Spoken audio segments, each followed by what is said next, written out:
2024 में जब एनटीए द्वारा परीक्षाएं कराई गई तो ये देखा गया कि यूजीसी नीट कैंसिल हुआ एक दिन बाद जब उस परीक्षा करी गई।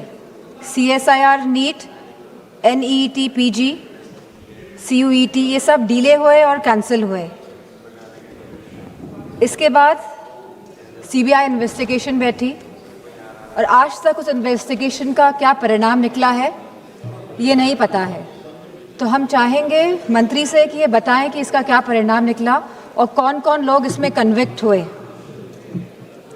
Government appointed an expert panel, made 101 recommendation, and the center assured the court on 2nd January 2025 it would implement all of them. इसके बावजूद भी 3 मई 2026 को नीट की परीक्षाएं हुई, 12 मई को परीक्षाएं रद्द हो गई और फिर सरकार ने री एग्ज़ाम कराया 21 जून को। लेकिन सवाल इस बात का है कि जब 2024 में कानून बिल पास हो गया था तभी भी ये लीकेज क्यों हुई। ये जो 2024 के बाद भी जो ये लीकेज हुई है, कहीं एक षड्यंत्र तो नहीं है सरकार का? या तो ये षड्यंत्र है या तो सरकार के जो सिस्टम है इसमें परमानेंट लीकेज है। पिछले 2021 से 2026 तक लगभग 90 स्टूडेंट्स ने आत्महत्या की है और इसी के साथ पिछले 40 दिनों में 20 स्टूडेंट्स ने आत्महत्या करी है। और मैं उन सभी का नाम यहाँ लेना चाहूँगी क्योंकि ये आंकड़े नहीं हैं अध्यक्ष जी, ये हमारे बच्चे हैं जिन्होंने अपनी जान गंवाई है इस शिक्षा सिस्टम प्रणाली की वजह से। इनका नाम है चंचल भारती जी, जो ये अब हमारे बीच में नहीं रहे हैं बच्चे, ऋतिक मिश्रा जी, प्रदीप कुमार जी, आकांक्षा चतुर्वेदी जी, शेख सना जी, S Gopika ji, C Vidyanand ji, Simran, are रोशनी, सुशील ढांगे, सिद्धार्थ हेगड़े, अनु कीरथना, भाग्यश्री, अनिष्का पांडे, उमेश माली, रेनू मीना, रिया कुमारी थापा, शिवानी यादव, रीमा बेगम, मैथिली अशोक सोनावने। आज हम सब इसी के साथ सलाम करते हैं, सराहना करते हैं, प्रशंसा करते हैं हमारे युवाओं की, हमारे छात्रों की, हमारे जेनजी की, उनकी हौसले की, उनकी हिम्मत की, जो इस शासन से, इस प्रशासन से डरे नहीं, जिन्होंने मुकाबला किया अहंकारी सरकार के आगे।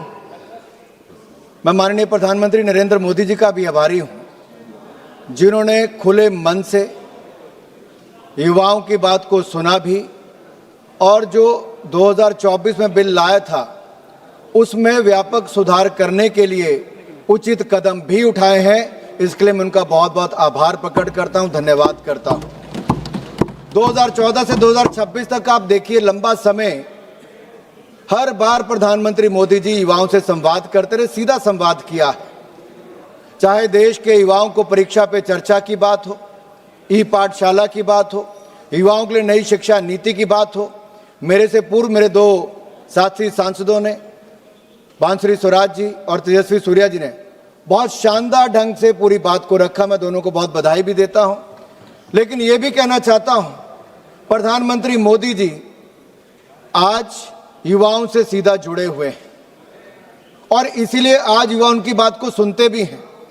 रात को 12 बजे अगर रिकॉर्ड करके अपना संदेश वो किसी सोशल मीडिया प्लेटफॉर्म पर डालते हैं तो शायद दुनिया के किसी नेता की किसी मैसेज को इतनी बार नहीं देखा गया होगा। 400 मिलियन व्यूज एक मैसेज को देखने के, ये दिखाता है कि प्रधानमंत्री मोदी जी युवाओं में कितने लोकप्रिय हैं।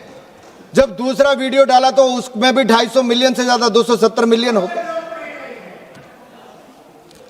आपके कहने से लोकप्रियता खत्म नहीं होगी, लोकप्रियता है तभी तीसरी बार देश के प्रधानमंत्री देश की जनता ने बनाया है।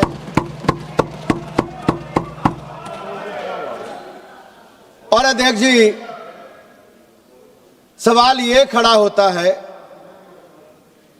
कि आज हम सब लोग इस बात पे चर्चा क्यों कर रहे हैं? क्योंकि परीक्षा में धांधली, पेपर लीक ये किसी आतंकवाद और माओवाद से कम खतरनाक नहीं है, क्योंकि इसका सबसे पहला शिकार हमारा युवा होता है।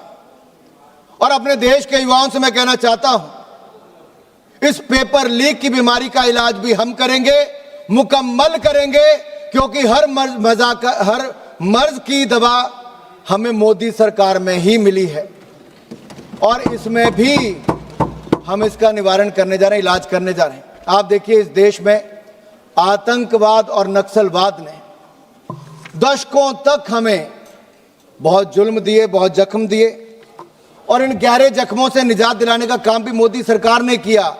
आतंकवाद और नक्सलवाद को जड़ से हमने ही खत्म किया है और पेपर लीक्स की समस्या को भी जड़ से खत्म करने का काम करेंगे। और इसीलिए आज जब हम सब इकट्ठे हुए हैं तो देश के युवाओं को मैं कहना चाहता हूं, ये देश के युवाओं के भविष्य की बात है। हमारी सरकार युवाओं के साथ है और युवा और मोदी सरकार ने मिलकर तय किया है, एक प्लेटफॉर्म पर खड़े होकर तय किया है कि एक ऐसा कानून लाएंगे जो आतंकवाद के खिलाफ बने कानून से भी ज्यादा सख्त होगा और दोषियों को कड़ी कार्रवाई करने पे भी काम आएगा। और आज का ये कानून आप देखिए, जो 2024 में हम लाए थे उसमें संशोधन करने के लिए लाए। अभी वेणुगोपाल जी कह रहे थे, पहले प्रियंका जी ने कहा कि कानून में बदलाव क्यों करने वाले हो। हम सिस्टम को और फूल प्रूफ करना चाहते हैं, हमारे युवाओं के भविष्य के साथ ना कोई खेले, उसके लिए सिस्टम बनाना चाहते हैं। तारीख पे तारीख, डिले पर डिले ये ना हो, जान से लेकर जुडिशियल सिस्टम को समयबद्ध तरीके से काम करने के लिए हम ये नया सिस्टम बनाने जा रहे हैं। लेकिन आप तो समय पर चर्चा करने के लिए तैयार नहीं थे, हाउस चलने नहीं दे रहे थे। राहुल गांधी जी को लगा देश के युवाओं ने उनको पूछा नहीं, ना अखिलेश जी को पूछा, ना किसी पॉलिटिकल पार्टी को पूछा, तो अब करें क्या? तो उन्होंने वो किया जो किसी नेता प्रतिपक्ष को नहीं करना चाहिए। वो प्रधानमंत्री निवास के बाहर जाकर लेट गए। अरे राहुल जी, आपकी तड़प जलन मैं समझ सकता हूं, प्रधानमंत्री निवास के अंदर आपको जाने का मौका नहीं मिल पा रहा लेकिन बाहर ही लेटने का मौका ले लिया आपने। आपको कभी मौका अंदर जाने का नहीं मिलने वाला है।